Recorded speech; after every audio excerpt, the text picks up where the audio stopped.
ചിറ്റൂരിൽ വീണ്ടും വൻ സ്പിരിറ്റ് വേട്ട. നിയമവിരുദ്ധമായി കണ്ടെത്തിയ 30 ലിറ്റർ സ്പിരിറ്റും 550 ലിറ്റർ കള്ളും പിടിച്ചെടുത്തു. 3 പേരെ ചിറ്റൂർ എക്സൈസ് പിടികൂടി. പ്രതികളെ കോടതിയിൽ ഹാജരാക്കി റിമാൻഡ് ചെയ്തു. ഇവരുമായി അരുൺ ആലത്തൂർ ചേരുകയാണ്. അരുൺ, ചിറ്റൂരിൽ വീണ്ടും വൻ സ്പിരിറ്റ് വേട്ട, മറ്റു വിവരങ്ങൾ കൂടി. പാലക്കാട് ചിറ്റൂരിൽ വീണ്ടും സ്പിരിറ്റ് പിടികൂടിയിരിക്കുകയാണ്. ചിറ്റൂർ തിരുവാഴിയോട് സ്വദേശി എൽദോസ്, മുകുന്ദപുരം സ്വദേശി ഷെവിൻ, അനന്തകൃഷ്ണൻ എന്നിവരാണ് പിടിയിലായിരിക്കുന്നത്. നിയമവിരുദ്ധമായി കണ്ടെത്തിയ 30 ലിറ്റർ സ്പിരിറ്റും 550 ലിറ്റർ കള്ളും പിടിച്ചെടുക്കുകയായിരുന്നു.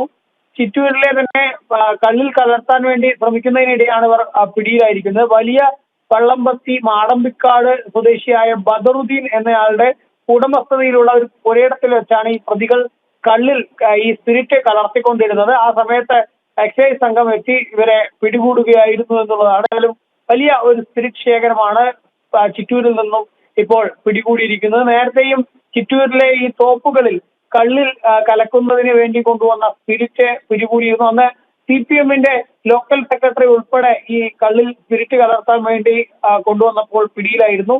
ഏതായാലും ഇപ്പോൾ വീണ്ടും ചിറ്റൂരിൽ നിന്ന് തന്നെ കള്ളിൽ കലർത്തുന്നതിനിടെ സ്പിരിറ്റുമായി 3 പേർ പോലീസിന്റെ പിടിയിലായിരിക്കുകയാണ്. ശരി, അരുൺ ആലത്തൂരാണ് വിശദാംശങ്ങൾ നൽകിയത്.